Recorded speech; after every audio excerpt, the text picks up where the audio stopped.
All right, V2 fam, what's going on? We're back. Another GT3D video, straight into it. So we have something to talk about, and that is the bodywork of this car and the fact that I've been losing a little bit of sleep over the potential future of this car and how this is going to hold up in the Australian sun. I've been seeing the comments, and yes, I've been going through it in my own brain. And well, whilst I do have confidence that what we've done should hold up fine in the weather and last a very long time once it's got paint over it, I have made an executive decision. So we did have a couple of options, right? Obviously do exactly what we've done, then paint it and be happy with it. But someone did send me some photos of their PETG car that they had put together exactly like we've done, but cracks were showing in their parts through the paint. Now again, I don't know if they use the same amount of fiberglass as us. Obviously we've edged our filler, which essentially is creating a whole shell over what we have made. But because of that message and the fact that I have been losing sleep over even just the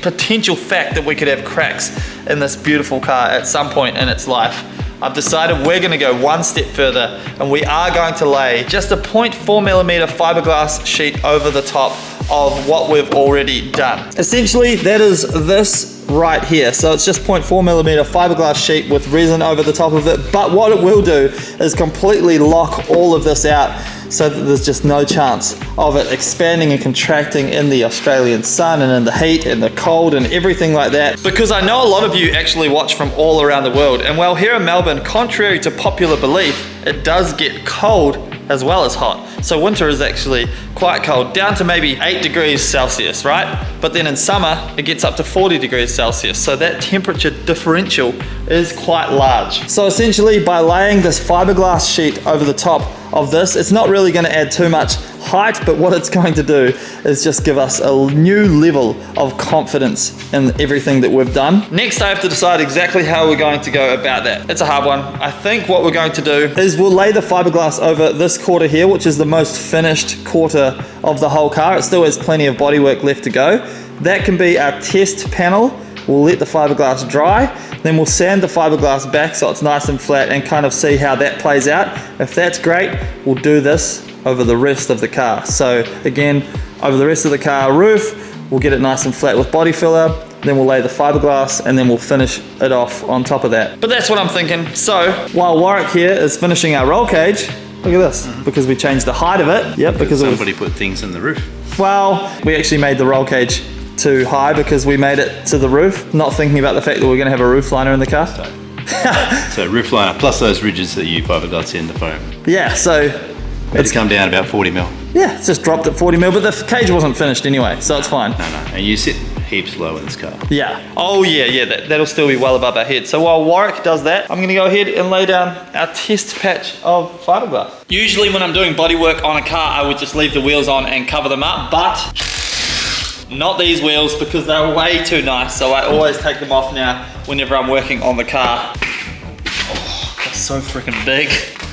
That's what she said. So before we get into any of the bodywork, we're gonna do a wee job. And this is a question that I asked you guys in the last main channel video. And that is whether or not we should remove these aero wings right here and have them mount on the car as their own individual pieces. And you guys were heavily in favor of us doing that in the comments. I am completely in agreement. It's just gonna make it so much easier to get the bodywork done, especially all in behind these bits where you really can't access very well. But also that's what the genuine GT3 RS has. These are removable, so we're going to do that. Also, if you look in here, you'll see I have melted in a metal ring into the plastic, and that is how this mounts. And then behind here, I'll show you guys, but I melted in a riv nut into that piece of plastic right there, and that's how these have mounted to the guards up top. It was a really simple system that works very well. Of course, we'll switch that bolt right there out for a black bolt, and everything else will be painted black as well, so it will be very stealth. You won't really see it. So we're going to use our trusty SP Tools Sawzall to cut this off. Don't worry, it seems much more aggressive than it actually is. There's already a line in the 3D printed panel where I need to cut because it was already in the 3D printed files because it's supposed to be removable, which makes it really easy to know exactly where to cut. Always gonna be an uphill battle.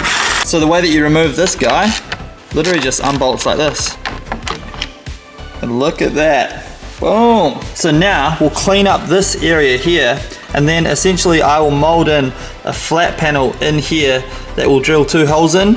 Then on this side we'll put 2 riv nuts exactly the same as I've done right here. So I melted that into the plastic, and what I'll do is I'll actually fill in here as well so that that riv nut is really nice and tight in there. This will have 2 M6 riv nuts in it. That way this will bolt back onto the car, and down the bottom the bolts go in from the back of the side skirt under here. So I don't know if that made sense, but it will make sense when you see the system actually work when I bolt it back on. But I'm definitely happy that we decided to do that, because look at these on the back side, and that would have been extremely hard to clean all of that up if we tried to leave it on the car basically. I know this looks kind of hectic now, but honestly this is like an hour of body work and I can have this thing looking pretty darn good really quickly. So I don't really panic too much about stuff like that these days, because I'm learning so much about bodywork throughout this process, and the more you learn, the faster you get and the easier things get. So yeah, pretty stoked with that. All right, it's time to mix up some body filler so that we can get that rear quarter a little more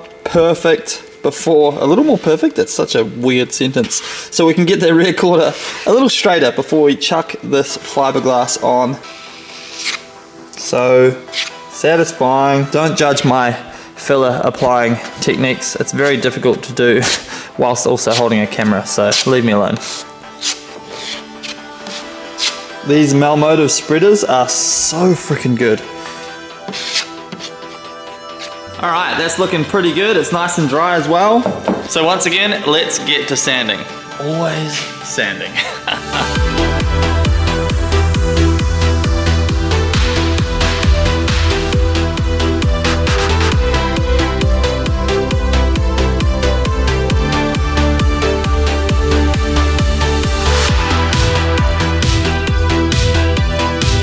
Okay, first of all, bodywork is just insanely messy. There is dust all over my shop. The Slambo is just absolutely caked in it. To be fair, I didn't wash it after the last event yet because I knew we were going to start doing this, but it's just wild how much dust gets everywhere. And yes, I do have the fan on at the back of the shop blowing forwards with this roller door slightly open as well while I'm doing it, just to try and encourage the dust to leave. But alas, I don't know how well that actually works, but it's nice to have ventilation in here nonetheless. And second, by far the hardest thing with any build like this is just knowing where to frickin' start with all these processes. And because I have ADD brain all the time, I'm always like, I want to do that, I want to go there, I want to do this, and it's just hard to know what to do and where to start and where to go. And of course, it's such a big project that it's really quite overwhelming. Nonetheless, I've stayed disciplined, and our rear quarter is now looking fairly good. As you can see, all of the black spots are where the plastic is, so they're all the high spots. Everything else is body filler, and it's not perfect by any means. Like when you rub your hand over it, it's definitely still, you can feel the imperfections in it slightly, but it is at the point now where we would use that, what's it called? The guide coat dust that I still haven't bought yet, but that's the stuff we would start to use right now to see where the highs and lows are, fill them in. But of course, now we're going to lay our fiberglass cloth first, and then we'll do the final nice skim of filler to make it all perfect. So just for precautionary measures, I'm not gonna do this whole quarter right now. What I'm gonna do is just lay a piece on, maybe up to like here, and just roll it on and see kind of how it looks, because as soon as we lay it on, we'll get a vibe for how thick it's going to be and how it's going to look. And worst case scenario, while it's still wet, we could pull it off and just continue without the fiberglass cloth. Now I'm 99% sure it's gonna work great and we're going to leave it on. And the reason I want to put it on is because look, you can see like the squares from where the pieces were, because we've sanded back to the high spots, and it's pieces like this that I think when we paint it over time, the cracks will appear there. You know what I mean? We could go thicker with the body filler, but then it just gets a little bit overcomplicated. So I think the fiberglass cloth is going to be the solution, I think. Step one, we cut our piece of fiberglass cloth. I much prefer working with the fiberglass cloth than I do with the mat. This stuff is very simple to use. Then we're gonna mix up some of our resin right here. Not too much because we're only doing a test strip. I think that's enough. All right, we're gonna roll on our resin to our area. I think I need to use more resin than normal because apparently the body filler will soak up the resin just like it would paint, I guess. Which makes sense really.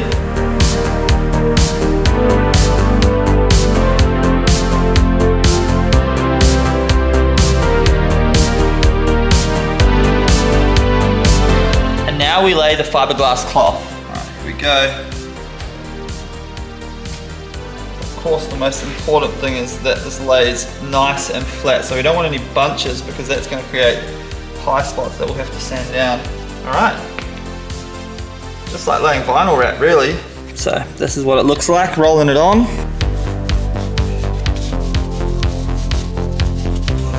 And this is why I like working with the cloth so much. It's so easy to work with. Yeah, dude.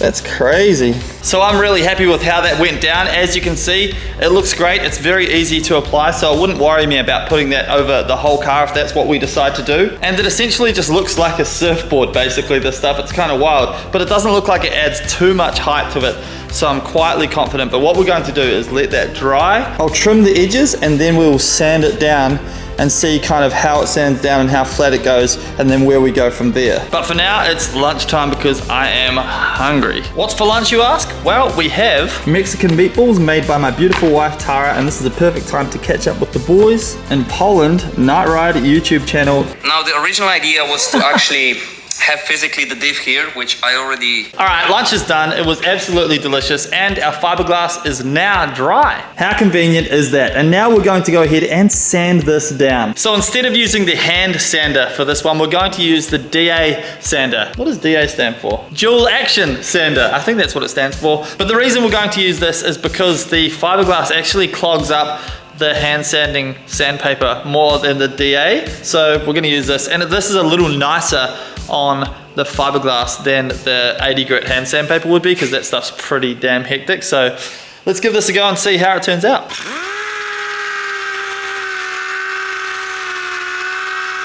Guys, I think our test is a success. This feels absolutely awesome, but the best thing about it is absolutely rock solid. Like, that has added the strength that we were looking for. There's absolutely no way that that is ever cracking. So one thing I would say is this resin is a little bit annoying to sand because it does clog the sandpaper. So even on the DA sander, as you can see here, all those little spots, that's all the resin. It clogs up pretty easily, but it wasn't really that hard to get that nice and smooth. But I'm sure you can see all the little like dimples there in the light. So what we'll need to do is one last very light skim over this panel and then sand it down so that the filler fills all of those little bits in. We're also using polyester primer on this thing, which is another form of filler. So effectively you spray that on as your final primer, but it's quite thick, and then you can sand that down. That'll get rid of any little pinholes that you have left in the filler, and then you can paint directly over that. So I'm fairly confident with that process. We're gonna have a fantastic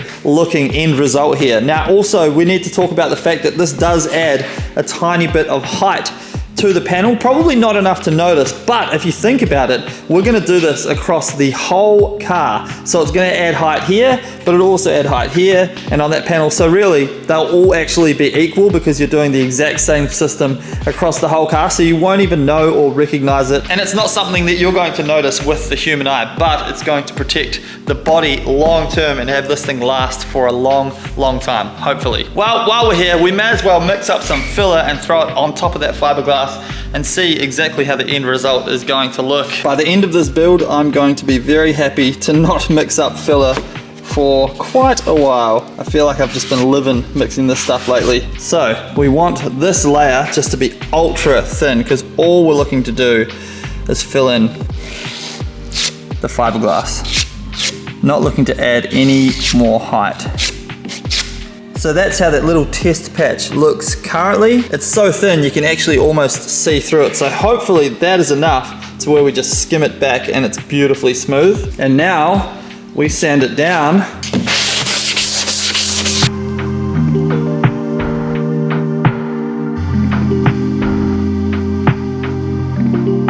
All right, I think we are onto something with this one because that is buttery smooth. So in a couple of places here, like right here, I probably didn't put quite enough. So you need to go a little bit more to where it's like mid-transparent and not completely transparent. But in all of the other places, like that is buttery smooth and all we need. And that's hardly any filler, which is really nice. And now I only have to do that across the whole rest of the car. So pray for me. But we've called in the reinforcements. Hi, Cade. Hi, Mike called me up like an hour ago and he said, Cade, I don't know what I'm doing. Can you come down and help? And I was like, all right, mate. Well, Be there. I kind of said we're screwed because we have a week and a half to get this thing ready for paint.